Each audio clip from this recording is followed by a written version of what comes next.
Welcome to RVing in New England, the nation's only forum that puts you on stage with some of the biggest names in the RV industry.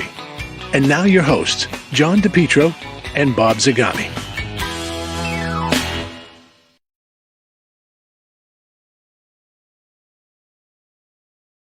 Hey, there you go. I can start that just a little bit earlier. Welcome to RVing in New England. It is Wednesday night. And a big crowd jumped right on there. How you doing, John?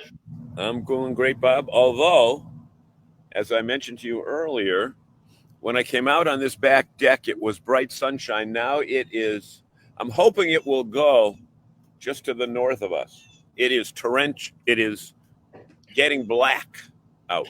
Yeah. So there may be a time, if I see a bolt of lightning, I'm going to have to run inside. But we want to welcome everyone to RVing in New England. And Bob, let's tell our audience who makes it all possible. There we go. Seacoast RVs, Route 1, Saco, Maine. Creating family fun on Route 1. We were up there a couple weeks ago. The store is great. The dogs are great. The propane is great. Amanda's great. Kenny's great. Everybody's cool. And they've got Winnebago, crop, and elevation models. Yep. And so we certainly appreciate the sponsorship. They've been with us all year this year. Yep. They've been with us. Yeah. Yep. So tonight we have Scott Bahr with us again. Scott is, I'm going to bring, you know what, John, I'm going to bring him up because Scott, welcome to the show. It's always great to have you back. And if you don't mind, I'm just going to read a note that my wife slipped underneath me. Okay, thank you. Thank you, dear. I got that. Right. What was it, the shopping list for tomorrow? No, it's a little plumbing problem, but that's all right. It's just a small leak. Nothing that can't wait. Scott, you look wonderful in your new temporary office there.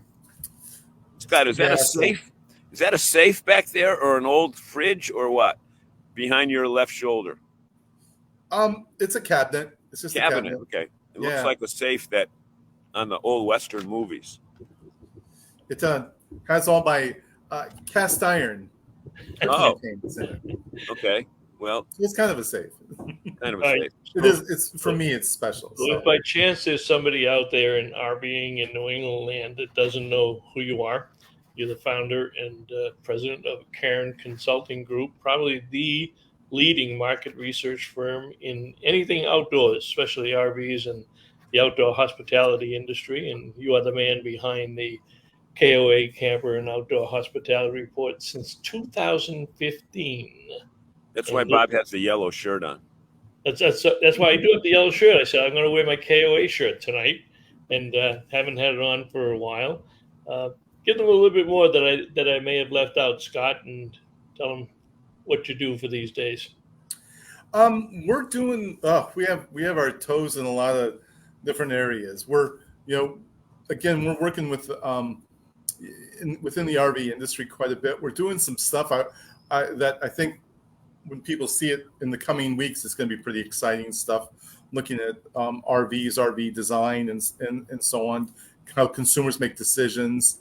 And we're also doing just a lot of other work, just trying to, kind of help people get through some of these, rougher times, we'll say, when, with reservations being down a little bit, trying to, figure out some angles, some ways for people to, get more people into their campgrounds. And, we stay pretty busy with all different parts of the industry. It's a lot of fun. Well, you got our interest recently with the two most recent KOA monthly reports. Explain how it came about. It was the one. What's that noise? Is that the dog? Yes. Show Scott, before we go any further, show us your special guest. I'd show him mine, but mine's sleeping. He's conked out. Look at that guy. That is one beautiful dog. She just found the broom. That's so no collar. I'm going to let her have it. So right. we take our dogs camping. We take our dogs camping. Let me just do a quick check here, John, and see what we got out in the hinterlands. Jim Conboy, New England RV Roof. Hi, Jim. Walter Swenson, evening from Central Mass. He's back up there. Walter Burns, are these boys 2 minutes late? You talking about us? We're not I late. was here. I was here on time. I control the buttons, Mr. Burns. Bill Sell, good evening. Ed LaTurka. Hi, Ed. I'll be seeing Ed in 3 weeks. I'll be up in Maine and Massachusetts for a couple of weeks. We'll take my time going up next week and the week coming back. Good evening, Jim Roy. Jim's celebrating his new toy in the shop at Silver Moose Restorations. He went out and spent a few of the bucks he's been making on a brand new tractor, new Kubota orange tractor. I think I think the orange tractors are outselling the yellow and green tractors. Yes, Mr. DePietro. Okay. Oh, I got to go in. It's raining all of a sudden. Take me off for a second. That wasn't. Yeah. All right. We'll wait for you. No, we won't wait for you, but we'll catch up there. I don't know what you're seeing up in your neck of the woods up in Maine there, Jim, but is the orange guys outselling the green and yellow guys? I think so. Yeah. That's what I see. Up here in Maine, that's what we see a lot of those. But by the way, he's getting the rain that we had earlier. It came down in sheets a little bit earlier today up here. So. Well, the one that we had for about 2 hours, we get 2 hours in the afternoon, every afternoon. It stays 95 degrees every day. 3 o'clock, the clouds come, torrential rain. We got 2 inches of it yesterday afternoon. Oh, wow. But it just floods everything, and then it disappears, and you get high humidity, and you get hot again. So I'm looking forward to getting back to New England. Walter Swenson. It's not started raining here yet, but it is coming. Frank Plange. Hello, Frank. Haven't talked to you for a while. It's a Coyote, not a Kubota. Oh. Kubota. Jim says it's a Coyote, not a Kubota. I thought he said it was orange. Somebody else make orange tractors up there, Jim? I don't know. Well, so anyways, I was talking about the next 2 reports, monthly reports. One was on the camper profile, and one was on outdoors and wellness. And I thought they were fantastic. And I think it bodes well for the industry. I think was it the camper profile one that said your campers are going to grow at about 9% a year. So give us your overall impressions of the two. I know I put a lot of slides up, but which one do you give us an overall impression of the two, and then tell me which one you want to start with? Let's start with the camper profile, because my bias is actually toward the wellness one, just because of how it impacts everything that we do. But the camper profile one is, I think what's most interesting about that is just over the years, tracking the changes, looking at how things have just evolved, over the 10 years we've been doing this research. And even with the impact of COVID and how that brought in so many new people, we're still seeing kind of the trending stay consistent with what it was before COVID, which is, we're looking at a younger demographic coming in. We're looking at a lot of the younger folks bringing in their families.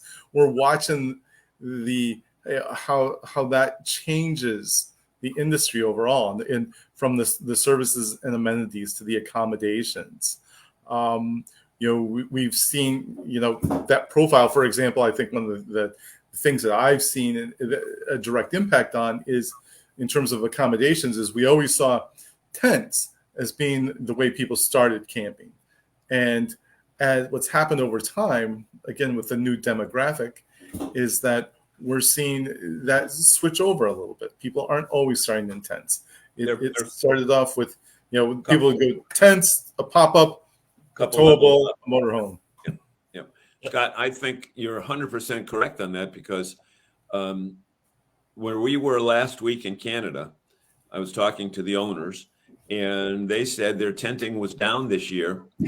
Their first-time campers with entry-level towables was the it was interesting for them to note that, and they have a beautiful tenting area, but they said tenting's a little bit down. But the thing that we've seen at the actual campground is the people are coming in with 25, 24-foot entry-level towables with two Excuse kids. me just a second. This is really distracting with the dog. I can tell it's distracting everyone. While we wait for Scott, Bob, the thing I had my hands up before. Walter Swenson, if you're still there, Bob is saying that he's going to take 5 days to drive from Florida to New England. And last time he told me that, he did it nonstop. So I think he's got a dose of Walter Swenson in him that does not allow him to stop and smell the roses along the way. No, this time we're doing it like normal people do it. I'll probably do about 300 miles a day. We got relatives. I got a niece in South Carolina we want to stop and see. We got some friends up in Pennsylvania. We'll swing over that way and visit with them and take our time and come across. So, yeah. Plus we can't get into the house that we rented until I think Sunday the 11th. How big is the house? 4 bedrooms, 4 baths. Big brand new house. Right little down the street from Ferry Beach up in the Old Orchard area, Saco area. Oh, okay. It's if you went down the coast from Old Orchard Beach, there's several other areas there. Ferry Beach is one of the popular ones. What did you do? Get a free sample from Matt? I'm all excited because RV Business had a little story last week about liquefied.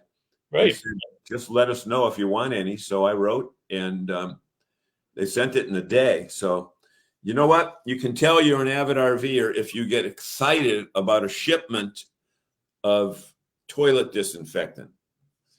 And I'm going to guess a lot of our fans follow Max's RV reviews and trailer reviews. That's Matt Foxcroft's product. He's got a chemical company making it for him, but it's a liquefied toilet treatment.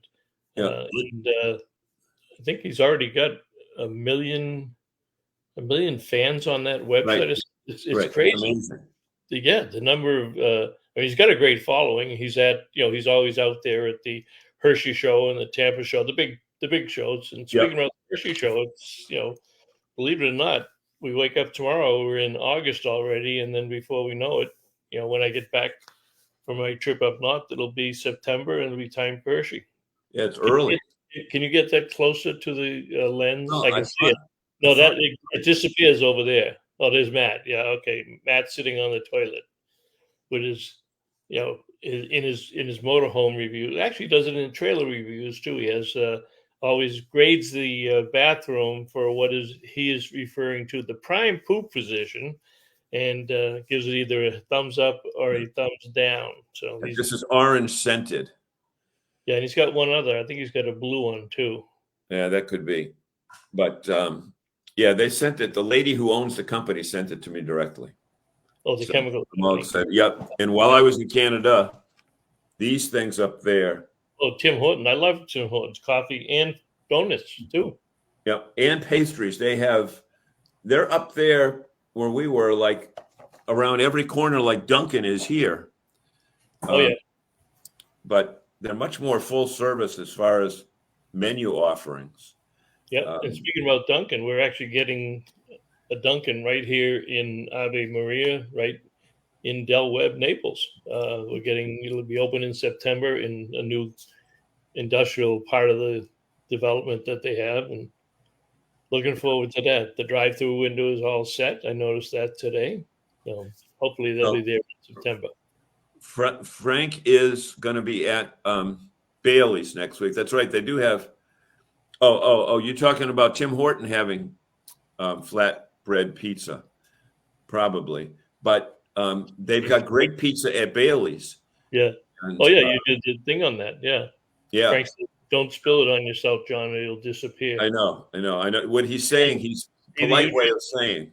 either you gentlemen going to Hershey. We always go to Hershey, Mr. Burns. We are there usually on the industry day on Tuesday and Wednesday, and then usually head out of there by noontime on Thursday. So we will be around there. More details here. Liquefied RV. Thank you, Walter. Always good there. They have flatbread pizzas and regular pizzas too, don't they? Yeah. Well, he might be talking about Tim Hortons. Frank, you're talking about Tim Hortons. Frank Palange, when you get to Bailey's, make a point of going over to the office and saying hi to Galen, who is the GM, General Manager, Galen Bailey. Gaelan. Right. Tell him you know me and Zagami. If he doesn't throw you out instantly. Yeah. Done once, Dunkin' Donuts in Athens, Texas. Jim Conboy says, I'll be heading out to Elkhart at the end of the month. Driving was planned with RV Life for no more. For RV Life. Okay. For no more than 6-hour driving. Got some time to smell the roses. Attaboy. Frank says, yes, Tim Hortons has pizza. Okay. All right. We cut you off when you had to go take care of the dog, Scott. What you do? Nope, no problem. Sorry about that.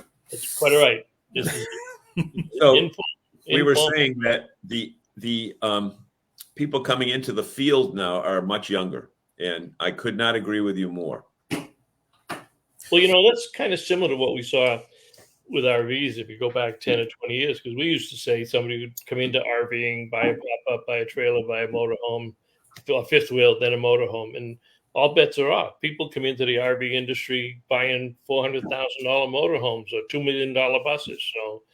So now it's coming over into the camping end because there are people, and you talk about it a lot, they never camped. They weren't Boy Scouts, they weren't Girl Scouts, but they fell in love with glamping, like my two daughters, although they had camping experience.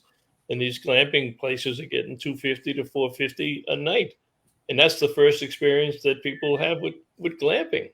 Yep, exactly. Hey, Scott, one thing before we get back to your topic there, one thing that I saw, maybe you can comment on it. This past week when we went to Canada, we went out to the Buffalo side. So I put 1,500 miles on. But one thing I noticed on the New York Thruway on several occasions was these 45-foot Prevost buses that are all custom painted and whatever, towing a pickup truck, a big ass pickup truck with a golf cart on the back and a bike rack. So I don't know, can any of our audience say whether they've seen those people? Because I haven't seen them at the campgrounds. I think they just drive around to have people look at them. But the 45-foot Prevost. That sounds that might be difficult to negotiate some areas, and I guess I'm being kind there. It's like, where do they go? Where are you going with that thing? It's like, who's going to accommodate that? Flying J. Well, let me jump into that. You'd like that camper profile report. Now, when these are the 10 reports that you're going to have, so you can see where the little pyramid is down there. That's for the camper profile, and the outdoor and wellness is up on the top. But you cover average camper, you cover the new camper, and then section 3 is campers by generation.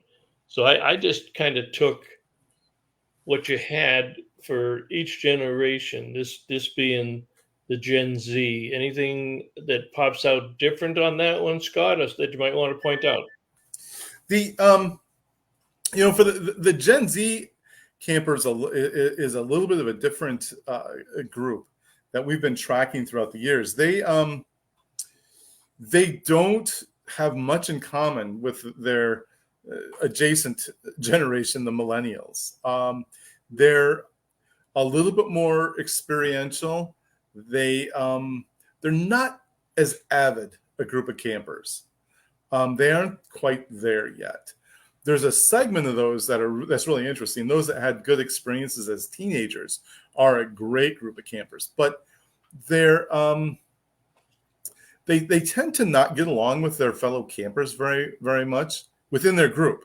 Not the people at the campgrounds, but within their group, they go in these big groups of other people their age, their peer groups, and they don't really they don't take to it that well.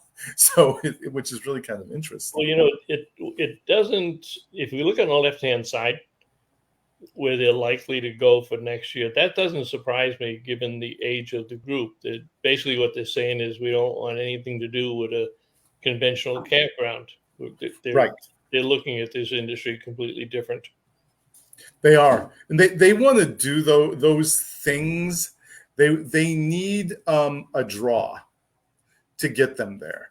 You know, how for a lot of folks, and especially traditionally, you went camping just to go camping, to hang out with your friends and family and sit by the fire, cook food, right. whatever. It was the weekend, I'm going camping. Right. This group kind of needs something to pull them in, to bring them in. They're much more event and activity oriented than other generations. Look, let's jump to the millennials, and I don't know if everybody can read that. I hope you can, or you got the big monitors up there. What strikes you with the millennials, Scott? The millennials are really interested in glamping, and they are doing a lot of glamping. They're in their prime earning years now. They're getting there, and they're spending that money on experiences and things to do.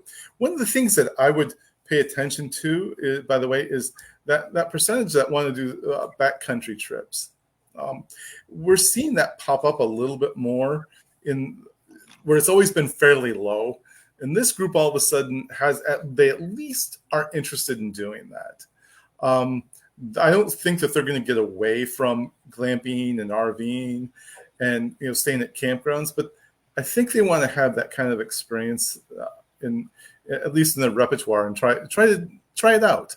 I feel like they want to get out there and have that, check off the different types of camping experiences.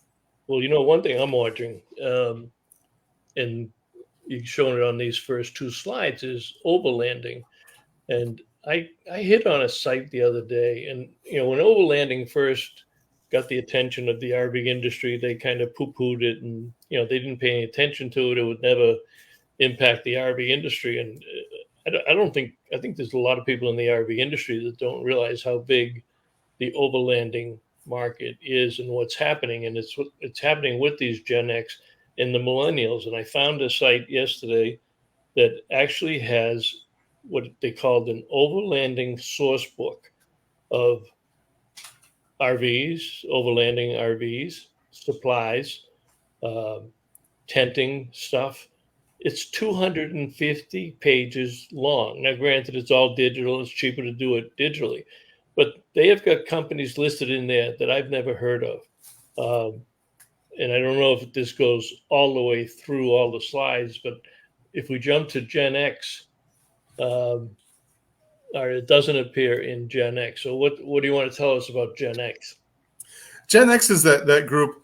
The older Gen Xers are getting close to retirement age. There's a lot of empty nesters in there, and they're starting to plan for their retirement and their leisure travel.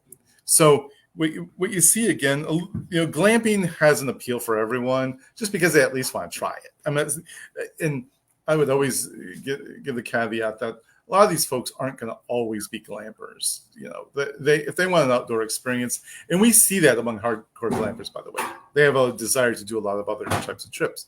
But yeah, the Gen Xers are that's why you see RVing pop with that group, because they're starting to look at that. It's like the whole that idea of getting an RV for retirement, kind of hearkening back to 10 years ago, when that was very common. When people would retire, they'd go RVing. They'd buy an RV and travel around. So we're seeing that. We see that in the RV sales end of it too. Mm-hmm. And, your last category, I like the nomenclature: boomers and silent.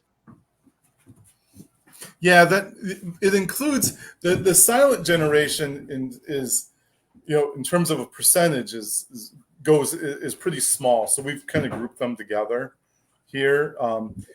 So it's this year we saw kind of the return of the boomers.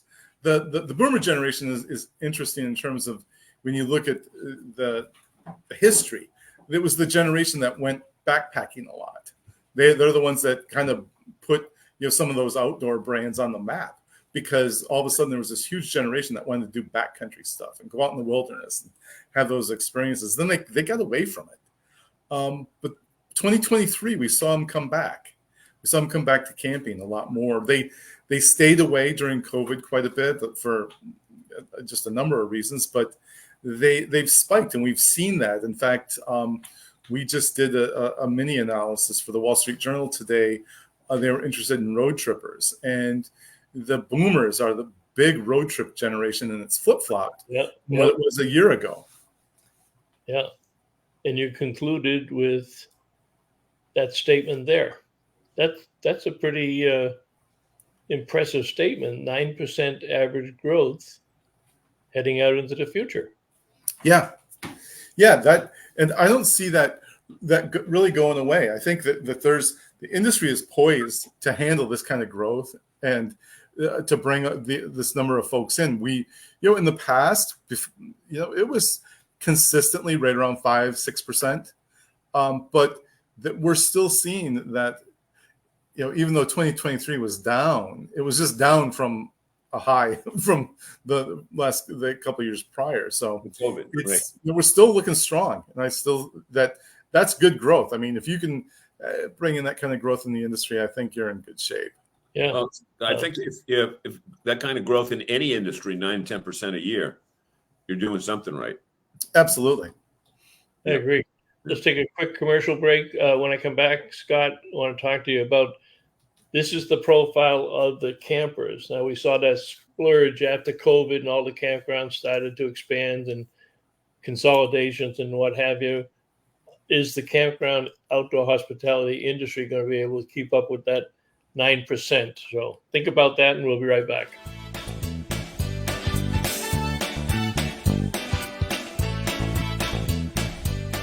Hey, it's Joe from 1019 POR and John, Joe, and Courtney.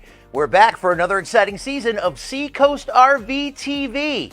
Today's episode is brought to you by the letter W. As in Winnebago. Did you know that Seacoast RV is once again the award winner of the Flying W Award, which recognizes Winnebago dealer locations that deliver the highest service excellence and superior customer satisfaction? Don't mean to brag, but we're kind of a big deal. Speaking of Winnebagos, how about the Winnebago Access? Come on inside and take a look around. Modern and spacious interior, easier camp setup with all the deluxe features and an outstanding value? You get it all with the Winnebago Access. With so many different models to choose from, though, it can get so scary and confusing. I feel like I need some help. Hi, I'm Amanda. Welcome to Seacoast RV. How can I help you today? Selection, service center, and a huge parts and accessory department. No wonder Seacoast RV is once again Winnebago's Flying W Award winner, their highest honor. Find the perfect RV or towable for you and your family with one stop, Seacoast RV. Easy to find, Route 1 in Saco. Seacoast RV. I'm Jackson. I love that. All right, Scott, what's going to happen with the outdoor hospitality? We're going to get into the outdoors and wellness report, but all those people, 9% a year, going to look for more places. Is it going to be ready for them? I think so. Overall, what you've seen in the last several years is the expansion of site availability through alternative options, whether it's through like Harvest Hosts, Hip Camp, as well as the expansion within the industry itself. The major organizations are expanding; they're building properties. There's a lot of folks really wanted to get into the industry during COVID. There was a lot more investment going on then Oh, That's all right. sorry. My dog's hearing your dog. So, I don't know what she's trying to jump on the counter. Hang it. Come here. Come here. You can hold her. That won't do Do it. that. Huh? Come here. You got to know when to hold them. Hey, I'm gonna let her outside. I think that might help. Wait, I was just bringing my buddy up here to see what he was doing there. I think that temporary. There you go. You're free. You're free. Run free. Run free. Sorry, I had him ready to go, but he. Oh, hey. But that's been one adjustment, but is just kind of the usage of people's private land to offer up all these different sites, as well as the industry itself growing and anticipating that demand. We're seeing, a lot of inquiries of people wanting to know, like, we're going to continue to grow. Should I invest in this? Should I expand my campground? We're seeing a lot of campgrounds that are actually doing their own expansions, within their property or buying adjacent properties. That's a very, very popular trend right now. So I do feel that the industry will be able to keep up with it. Some of the threats to that are what's happening with the public lands, things like boondocking. As those lands get more pressure, you're seeing like the BLM start to take a step back and say, well, what are we allowing? Is there going to be permitting? Are we going to start charging? That's one of the, because the public lands have absorbed a lot of that overflow. So within the private sector, we're seeing, again, these expansions. We're seeing parks that are offering a lot more kind of diverse types of accommodations and arrays, and they're building out that. So overall, I do feel like the industry is well poised for that. In terms of like RVs in particular, one of the things that, and this is anecdotal, but I've heard from some parks that they're actually putting in, glamping accommodations where RV sites were in the past because of that, the aggressive growth there. So that may be an adjustment that needs to be made as we move forward. Well, and with respect to the BLM lands, there's a lot of controversy right now because the new campers don't have the respect for the outdoors and camping that us old campers had, and they're shutting down areas, and they just leave a mess when they go behind, and that's not going to bode well for the future on those types of properties. But they've done some real damage at the national parks and the BLM lands. Yeah, I've spoken with some of the folks who work, some of the rangers and some of the people who work directly with the public lands, and you're exactly right. It is a problem. People dumping their tanks, going in areas where they, trampling over stuff, and it's all, again, it's that newer RVer who doesn't, they can't park their RV at most of the campgrounds already. So it's so what drove you toward the report on outdoors and wellness? And you can see Toby's quote there: the outdoors allows people to de-stress, feel relaxed, become more grounded, and better connect to nature and the people they cherish, said KOA president, our friend, Toby O'Rourke. Wellness means more than self-care. It's being in the moment, seeking out activities that bring joy, and simply connecting to the nature. Now, is that really that different, or are we just going back to nature? I don't think it's that different, to be honest with you. The first year we ever did the camping report, I remember seeing the results when they first came in, and I asked the whole team, it's like, what do you think the number one reason is why people go camping? And the answers were all over the place. Well, was there one that came through as the most prominent or dominant answer? How often did you just get away? It was to escape and de-stress. It's like that was it. That was 10 years ago. The first word that came to mind for me was relax. Yeah. Yep. That's exactly. And so that's been consistent.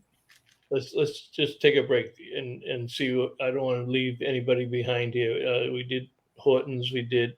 Oh, Larry Peter is on. All right. Larry is our the VP of the Southern Region and Finance for Campers in RV, and he's our NASCAR contact. Larry, what the hell was last week? I think I sent you a note on. John, do you know there was no races last week? Because of the Olympics. Yeah. I don't think I've ever seen that before. No, I don't think so. I never saw him take a break for the Olympics. I haven't even watched a day of it. So Walter Swinson says sounds like NASCAR drivers. He was talking about what was he talking about? Big thing, yeah. Referring to the 45-foot Prevost. Oh, the Prevost, maybe? Okay. Maybe. Hauling the pickup truck with the golf cart in the back of the pickup truck. Yep. And the funniest thing is those bikes that never get used.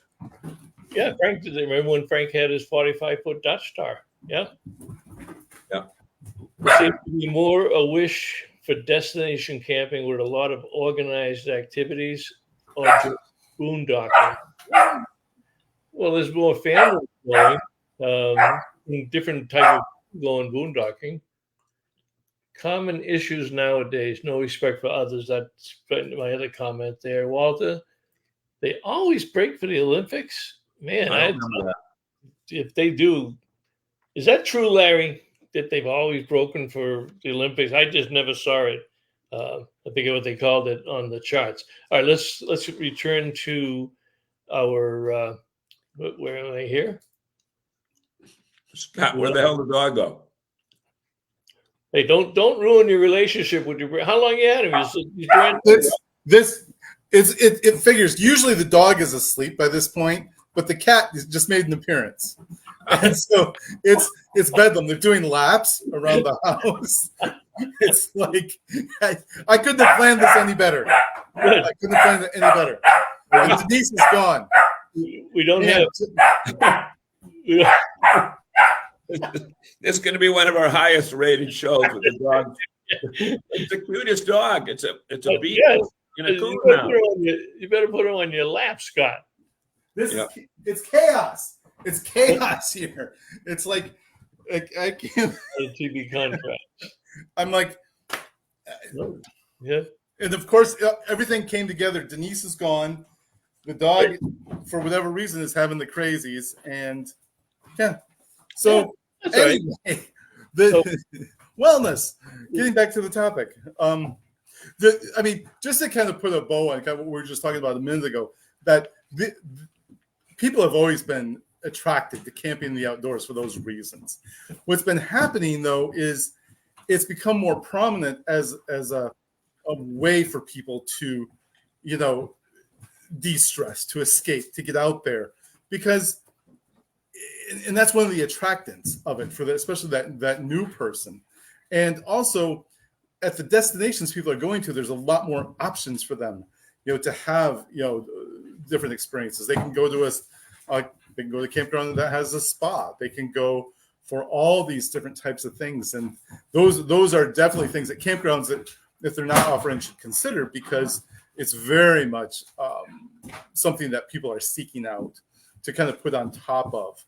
Just being in the woods and being with their family. So, Scott, I have a question, and I'll ask you and I'll ask our audience at the same time and see if they want to chime in on it. Many times when you're filling out a questionnaire, by the way, for anyone who thinks that these samples are small samples, I know, Scott, this was 4,100 people in both the U.S. and Canada, or 4,100 households, right? Yes. Yep. In the U.S. and Canada. So it's certainly a geographically diverse group. But many times when you're filling out those surveys, and how many questions were there that the average person filled in? How many questions were there? Probably about 25. Okay. Because many times when you take those surveys, they ask you question number 2, and you give an answer to it. And then they kind of ask the same question again on question 19. But you gave the opposite answer because it was presented differently. And here's why I asked that. One of the things that I noticed when we talked about this report a couple weeks ago, digital detox very interesting phrase. Okay. Mhm. I'd like to get my grandkids involved in that. Okay. They like it because of the capability for a digital detox. But at the same time, somewhere else in the report, it says that 48% of the respondents said that Wi-Fi was one of the most important amenities that they looked for Sure. in a campground. So I'm guessing it was different people that answered that, because if Wi-Fi is such an important amenity, as I found out last week when we couldn't get our show in last Wednesday night, digital detox and Wi-Fi seem to be clashing. It does, yet it depends on how the person defines it. So we asked people what they view, what is digital detox for them, and like how long do you need to detox too, like what amount of time. So what you have are these huge differences. For example, a younger person may say, well, digital detox for me is to not use my cell phone for 2 hours. An older person will say, digital detox for me is to be disconnected from everything for 2 to 3 days. So you have this huge disparity between, the person and what they view as, what does it mean to actually, so again, for some people, it could be just going out on a hike and not having cell service. And that's digital detox. So we did qualify that. And that's why it may seem like it doesn't come together, but it's it's how they define it. It's how they view it. I mean, the whole profile of the outdoor part is the relaxation, the peace of mind that you get. And again, I'll refer to a week of camping, 8 days of camping last week. I said to my wife, you wake up, and when you're over a certain age, you wake up in the middle of the night. No reason to get into detail, but that's correct. Yep. Yeah, but most of us go back to bed. Right. You go to the computer. Right. It is so quiet, that it's almost too loud because it's too quiet. Have any of our audience noticed that when they're camping and they wake up, even if they get up early, how quiet it is in the campground that gives you a feeling of reinvigoration. Is that a word? Reinvigorate. But it's not just campgrounds. When I get up in the middle of the night, if I decide to stay up and work, I just find that because it's so quiet that I can get 2 hours worth of work done in an hour. There's no distractions. I don't put the TV on. I pull out a project and I whip it out in an hour, and probably during the day it would have taken me 2 hours. Now I like it better when it's in the campground, but I think looks like we got 4 new comments there. Randy, you're late, Randy. It's all right. He made it. All right, I'm gonna give everybody notice right now. I published a note to the dealers today. RV Pro Magazine is having their 40 Under 40 award recognition. The nominations are open, and I won't tell you who, but I'm going to be working with Mr. Murray tomorrow morning on one of his nominations for Pete's RV. So if you're in the RV industry, if you're a dealer, if you're out there, you know a dealer, and you got good people at that dealership that you really like, whisper in their ear and say, hey, why aren't you recognizing these people by nominating for the RV Pro 40 by 40? Right, Mr. Murray? Right. So we've had what? Ryan Hadley's won it. Yep, that's right.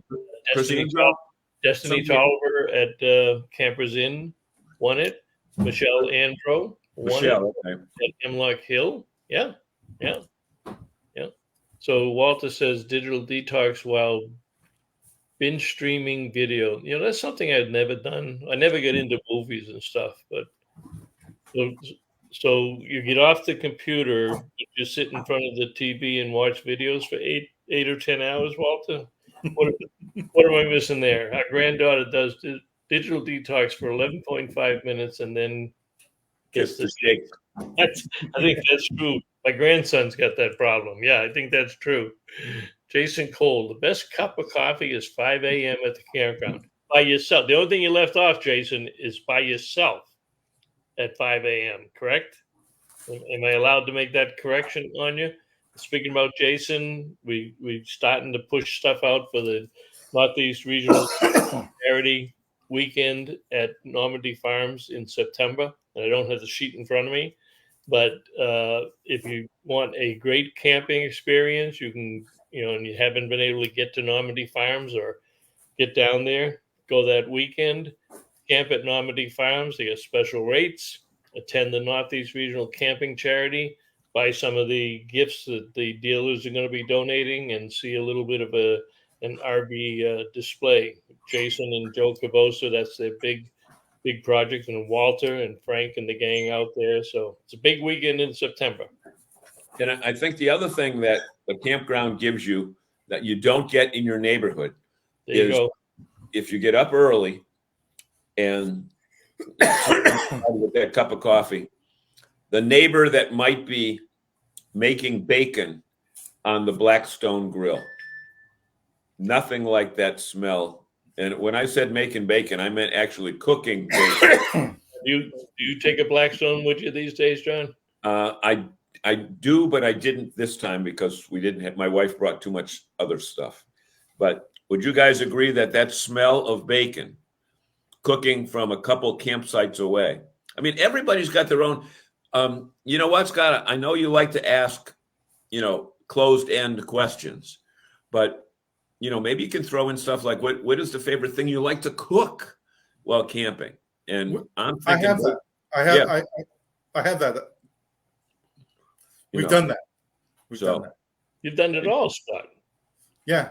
So yeah, chapter 2 was defining wellness today. So how do you define wellness today? Taking a walk after eating the bacon.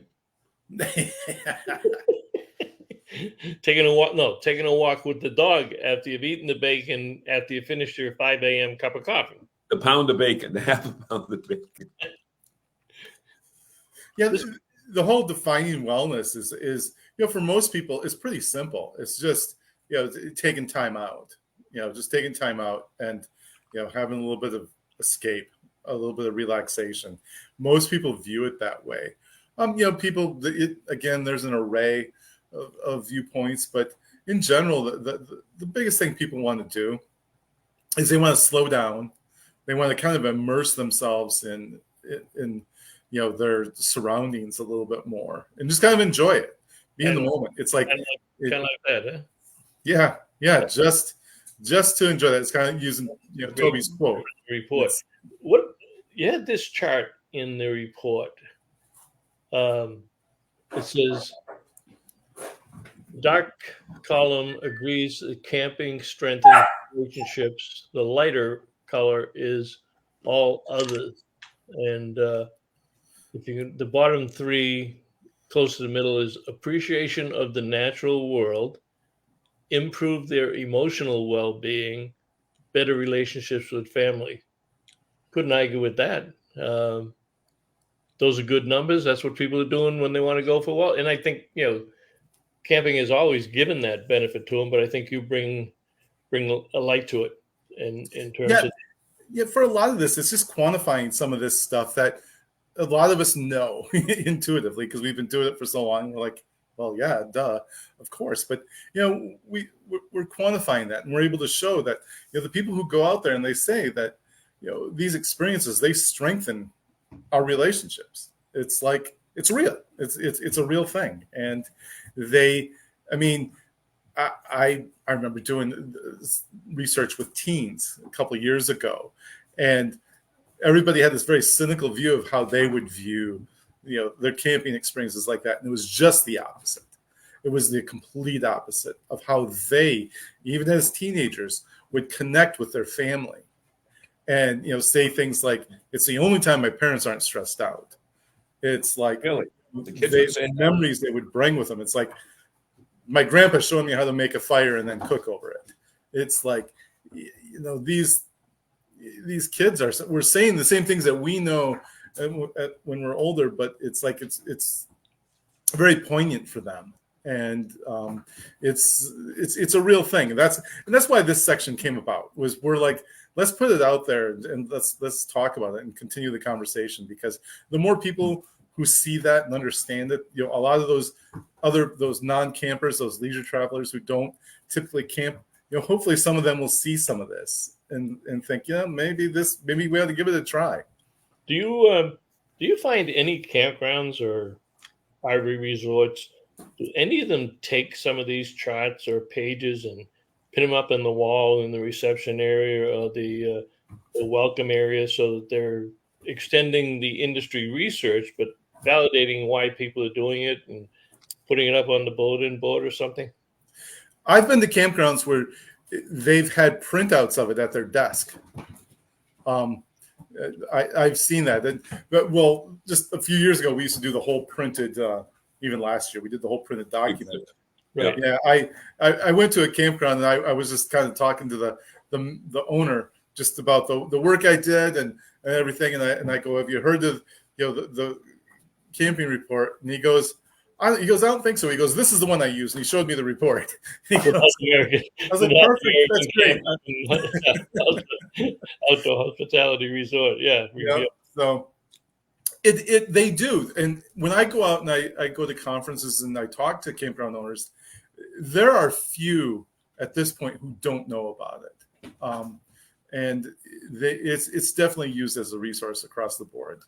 Well, I encourage our dealers to get a bunch of them, and you could build a whole sales meeting around it. But every person that sells an RV should read that report, because that's a free profile of all your prospects. Absolutely. And then, to me, the process is look at this stuff that's at the macro level. How does it apply to me on the ground here, trying to sell RVs to folks? And these are the things that matter. It's like those emotional connections, the wellness stuff. It's like, this is what matters. So you can't quantify. Well, and especially with, like you say, the Gen X and Gen Z that are doing the overlanding and the boondocking and getting out into the trails and what have you. If you don't understand the value of the report, if you don't, they should have it sitting on their desk, because if you're talking to the customer about why they're in to buy an RV, some of the reasons are in that report. They have to come out in the conversation. I want to take my kids out. I want to spend more time with my grandkids. I want to get more back to nature or what have you. And they can build that whole conversation around that and take the pressure off selling them an RV and give them that visual picture of what the RV is going to do for them when they get out into the campground or out into touring the country in the RV. Absolutely. RVing is a great way for families to connect. It's like, it's a traveling home. You get there, it's a lot less bother. People are more comfortable. They're less grumpy. If it rains all day. It's just a great way for people to connect on these trips.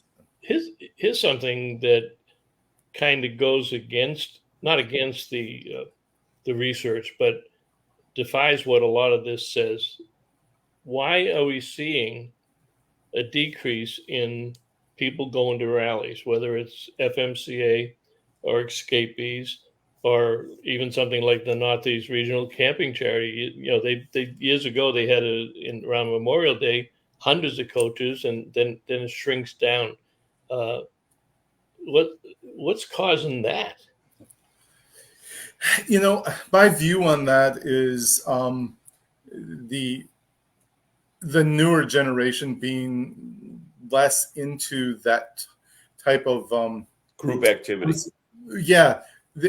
For example, as someone that grew up in the Midwest, it's like wherever you go, you introduce yourselves to other people. Where are you from? Do you know so-and-so? It could be from a state of millions of people, but we still ask if they know someone that there. They're into their groups, but they're skeptical of the rest, and they need to be. I think it just needs to be an active effort to bring them in. I think they'll get there. We just have to work a little bit harder to do it. It's unfortunate because I know throughout the years it's been such a great, everybody that does the rallies and the events, they love it. They come away with like, oh my God, that was the best thing ever.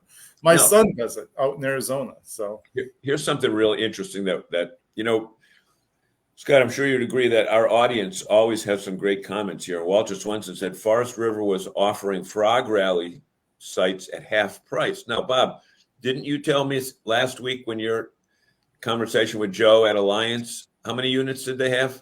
Yeah, Alliance RV, to your point, Walter, they had no trouble getting people. Alliance RV had 750 rigs. That's rigs, right? Yep. So 1,500 people. And I just saw a report last week. Winnebago put out their report on. They're down to 500. Yeah, what they call Camp Winnebago, and used to be the Grand National Rally. Only 500 units. Yep. Winnebago's been making them since 1968. There's a million Winnebagos on the road, but they don't want to go back to that type of a rally. And I think reports do bring out a lot of the reasons why they want it for themselves, they want it for their family. But when they want a group, the Gen Zs and millennials, Gen Xs and millennials, they're on social media. So they just go out there and say, I'm going to go hiking at the White Mountains this weekend. And they put it out to all their friends. Anybody want to go? And 10 of the friends will go. They'll meet up there. They'll take their Travato vans and go up there and do it. Now, 3 weeks later, they might say, I'm going to go down to the lake and go canoeing. Well, they'll get 10 more people, but it'll be a different 10 people. But the FMCAs, the escapees, the Northeast Gang with Jason and Joe, those were families that went camping every weekend and saw them every weekend, stuff like that. So that's part of that changing dynamics. And I don't think we'll go back the other way. I don't see that. To the extent that these manufacturers can make it interesting in the rallies, they'll keep doing it. But they tend to be the newer companies, which are, managed by younger people, young entrepreneurs that have different ideas, and it's carrying over into the outdoor hospitality. So, Scott, how can you wrap up in 30 seconds what took months to compile? I would just tell folks, read through the reports, ask me questions, let us know what you think. I invite people to do this all the time. I really want to know what people think about it. Let me know your thoughts. Are there things that we missed? They're available online, right?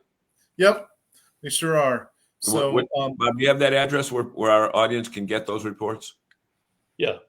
Let's see. We'll put it right here. SBAHR, SBAHR. Yep.